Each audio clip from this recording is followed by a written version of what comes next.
Well, hello there, and welcome to our live stream. And I'm looking forward to uh, talking to some of you and letting you know what I feel are my 5 top tips for selling. And I wanted to start out with this graphic over here because one of the things that is super uh, important to me is that how I got started in sales. So when I was starting out, I was just about 9 years old, and I loved reading comic books as a kid. I loved Spider-Man and Batman, and I still do to this day. Love all the Marvel movies, DC movies, but the what got me my start in sales was this amazing ad on the back of comic books that says you can win prizes or cash. And at one time, they always change these prizes up, but you can see right here in this little area here, you can see there is a racetrack, and I desperately wanted a racetrack when I was 9 years old. And my dad told me, "Well, if you want it, go earn it." And that's how we ended up with a career in sales, I suppose. My dad had sold Fuller Brush when I was a kid, and he used to brag about his conquests, going door to door and selling Fuller Brush. And I thought, you know what? I would love to be like my dad, because I was always wanting to be like my dad when I was growing up. And so yeah, that's our our origin story of Cutco Kevin, so to speak, right? And I wanted to just take some time today to share my top 5 sales tips for people who don't want to be sleazy salespeople. So most people, if they have an aversion to working in sales, it's mostly because they are um, afraid to be rejected. And they also, even if they're okay with hearing no, they don't want to be thought of as that sleazy salesperson who will do anything for a buck. And that is something that honestly is a an issue for some salespeople out there. And so I wanted to take a few minutes today and give you my top 5 tips for not being a sleazy salesperson. First of all, number one is take a genuine interest in people. If you don't like people and you don't want to be friends with people, then don't get into sales. If you're a recluse, if you are, you can be an introvert and still be okay, as long as you understand that you need to put other people first. If you want to be a truly great salesperson, then uh, sitting in your sales meeting thinking about what you're going to get out of the week is not the way to go. The way to go is to think about how many people you can help. I used to work in retail and I sold TVs. And one of the things that occurred to me when I started selling TVs was the idea that some of the salespeople in retail are only out to sell the biggest thing to every single person that walks in, and the small, uh, onesie twosie sales aren't worth their time. That was to give you an example. So let's say there's a tale of 2 salespeople. You got one that wakes up in the morning and says, "I'm going to sell the biggest package uh to customers that walk through the door. I'm going to sell them that big old TV." At that time we had TVs that ranged from 300 or even less. I mean, $100 for a small CRT, 13 to 20-inch TV, all the way up to $10,000 for the newest plasma or DLP or LED. At that time we didn't even have LED. It was LCD, DLP, and plasma. And if you sold those, that was great, because you got, in some case, we didn't really make a lot on selling the TVs, but it was what you attached to them, the cords and the warranties and things like that. And so selling a small TV wasn't always as exciting because there really wasn't much to hook up to them, especially at that time when CRTs were on their way out. They were still putting DVD players and your typical VHS inside the TV. So it was like an all-in-one combo, right? That's how they got more money out of those CRT televisions. But if you started your day out just thinking I'm going to try to talk everybody into a big $5,000 TV or $4,000 or even $2,000 TV, you were in for a rough road ahead, because if somebody walked in and all they wanted was a TV for their kitchen, it wasn't going to do you any good or do them any good for you to show them a $2,000 TV. And so what I always did is I took the approach of, I'm going to do whatever is best for my customer when they walk through the door. And I'm going to find out what they really need, and then I'm going to try to get them that. And one of the things it's a universal truth that when people are walk into a sales situation, they walk into a showroom floor, and somebody walks up and says, "Hey, do you want to buy? Can I help you?" Right? Even just, "Hey, how you doing? Can I help you?" The answer that everyone gives, and you can say it with me, is, "Nope, I'm just looking." And just looking is really just a knee-jerk reaction. What it is what we've been conditioned to do because we don't like to be sold. People don't like to be sold things, but they do like to buy things. And you know that because if you go out with your friend and you're there to look for something, your friend can talk you into it, even if the salesperson can't. And usually what I try to do, and this is tip number 2, is if you're going to be a salesperson, think of yourself as the smart friend, the friend who knows more about the products and services that you offer than the person looking for it does. But don't think of yourself as the one who has to show off how smart you are. Instead, think of how you can use your intelligence to do what's best for your friend. For example, if you walked into the doctor and the doctor slaps you on the back and asks you about your golf game and talks about the vacations that you went on this year, and then tries to prescribe you drugs without ever asking you what's wrong, but that doctor is committing they call that malpractice. And you can commit sales malpractice by trying to sell somebody something before you even understand their situation. So the key is to be a smart friend.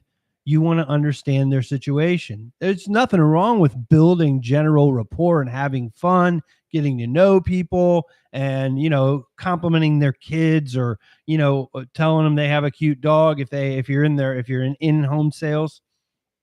But the reality is, those things aren't going to make them trust you. What's going to make them trust you is showing them that you're there to help. So you ask as many questions as you can until you fully understand the situation. Then you can even frame up your presentation by saying, well, it sounds like it would help you out a lot if you had blank without the headache of blank. So sounds like if you had a TV for your living room that was easy to hook up, that gave you a great picture, and you could watch your movies on it, you'd be super happy. Does that sound right? And if they say yes, they've just given you permission to show them something. So what I would then say is, I'm going to show you a few options that I think are going to help you and serve you well in that situation. So that's called consultative selling. And if you do it right, it's great. If you do it as a manipulation tactic, people see through it and they feel sleazy, right? They feel like you're sleazy. So it's really important that you do it the proper way, and then you get permission to show them the options. Now, another thing that you need to understand is that everybody's conditioned to deal with sleazy salespeople. And so they have certain things that they are not going to want to buy the minute they walk into your showroom. So if you're buying a TV, you know that there's a good chance, even on Amazon or at Walmart, they're going to offer you what? A service plan. And so I'm using TVs as the example. I could use Cutco as the example. I could use cars as the example. This works across the board. It doesn't matter what you're selling. But if you have a part of your presentation that you know is prone to resistance, the best thing to do is bring it up early and let your customer tell you no. So when I was selling TVs, I would say, hey, I'm not sure if you're familiar with this, but this particular TV has this particular technology. That technology occasionally has this issue. The good news is that's something that's covered under our service agreement. And immediately, they were even doing high fives before they got there. We're not buying a service agreement, right? So they say, no, I'm not doing a service agreement. Don't even talk to me about it. You're like, hey, no, that's all right. Totally cool. Let me just go on with the presentation and show you what I'm showing you.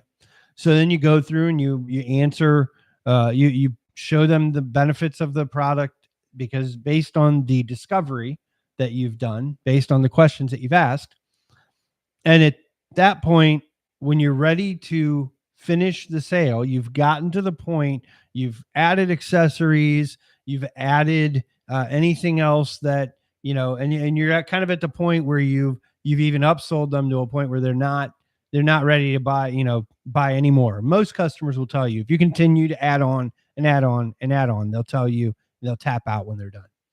So once you've done all that and you've earned their trust, you've shown them they're allowed to say no to you. You did that multiple times because you allowed them to say no to you the first time you presented your, there's a word Dan Kennedy uses for it. I can't remember, but basically the offer that they're going to push back on. So you want to take that fact that they said no to you before, they said no to you at some point when you were upselling them, and you let them say no, and you stepped back, you backed off, and now you say, hey, listen, you know what? I know what you said about service agreements, and I totally understand. A lot of people don't like service agreements. As a matter of fact, I don't even, I don't really always believe in them. Do you mind if I just take a minute to explain this particular service agreement to you, and why, if it were me buying this TV, I would add on a service agreement? Or why, if you're buying this set of knives, I would definitely want to add the super shears to it? Or why, if you're doing this set of cookware, you would definitely want to buy the kitchen tools with them, right? Anything that they have given you resistance on, that they're going to give you resistance on, you get to the end, you ask again, but this time you're framing it as, I don't care if you say no. You can say no. I've already let you say no, right? Don't say those exact words to them. What you say is, again, I understand where you're coming from, and I understand why a lot of people don't like that. And if you don't mind, I would just love to take 30 seconds to just share with you why I think it's a good idea. Do you mind? And what that does now is, if you can imagine, if you're picturing somebody putting a wall up, when any salesperson asks for anything, people put a wall up. And when you give them the permission to say no, their wall comes down, because now they know they're not going to get into a power struggle with you, right? So say, listen, you know what? Based on the technology I mentioned earlier, this is something that I think would be very, very important, based on the fact that when you buy these knives, you're going to get these things in your kitchen. You're going to love them. The shears are going to be one thing that you're going to really, really miss, because it was, they were amazing. And now what kind of scissors do you have in your house, right? Nobody has anything like the Cutco Super Shears. Guaranteed, they're the best thing ever. But I'm digressing. The point is, you're not going to push them. You're just going to now highlight the features and benefits of that particular issue. And when doing so, now that you've built their trust, you haven't tried to sell them something they don't need. You've given them very good reason why you are suggesting the things you're suggesting to them. And they come to a point where they trust you. And so they say, yeah, okay, I'll listen to you. And oftentimes that converts into, okay, I think, normally I wouldn't, but based on what you said, those benefits make a lot of sense. So even though that isn't something I would normally do, I think I'll go ahead and add that service plan, or add those shears, or add those kitchen tools, or whatever it is. And so remember, your tougher sells that are very, very valuable to the client and that they will get use out of, make sure you mention them early and give the client the chance to say no. And that way they feel that you're not going to push them. They understand you're going to be the guy who or gal who is just helpful. And that's being a helpful friend, right? So that's one. That's two. And then 3 would be when you are closing and you are offering a a a, a a price, right? If it's not a retail setting and maybe you have a product that's a pitch product where the price comes at the end, don't bash your competitors, and don't do that anywhere. Don't ever bash your competitors. Find a reason to say your competitors are awesome. Okay. This is counterintuitive, but you find a reason to tell your clients or customers why your competitors are awesome. And then you tell them why you're better. Because being better than somebody who sucks isn't impressive, but being better than somebody who's great is impressive. So be sure that when you're dealing with a customer, when you're in a sales situation, never ever bash your competition. Never say anything negative. The old adage is correct. Mom always said, if you can't say something nice, don't say anything at all. Just simply say what you can that's good about your competition. So that's number 3. Number 4 is keep your word. If you tell your client you're going to do something, then do it. If you say you're going to call. If they don't pick up, oh well. Just follow up with your clients when you say you're going to. And hey, don't realize that you don't need every single person in the world to be your customer in order to be successful in sales. One of the biggest challenges people have when they get into sales, especially push products, is where they're telling every single person all the time about it. They won't shut up. And I was guilty of this. When I started selling Cutco, I would not stop talking about Cutco everywhere I was. Hey, you should think about Cutco. You should. And what's funny is now my stepson Tyler, he wants to sell Cutco to everybody, and that's a lot of fun. But I made him a junior salesman. He gets a Speedway card if he makes a sale. But again, just keep in mind that not everybody in the world has to be your customer in order for you to be successful. So be a human and help other humans, and you'll get paid. There's a saying that's from Bob Berg. He is the author of The Go Giver. And he says you should try to always give more in value than you receive in payment. And if you do that and you sincerely try to help people without thinking about yourself, you'll be super successful as a no-sleaze salesperson. So if you've gotten any value out of this video, please like and subscribe. That helps us out a ton.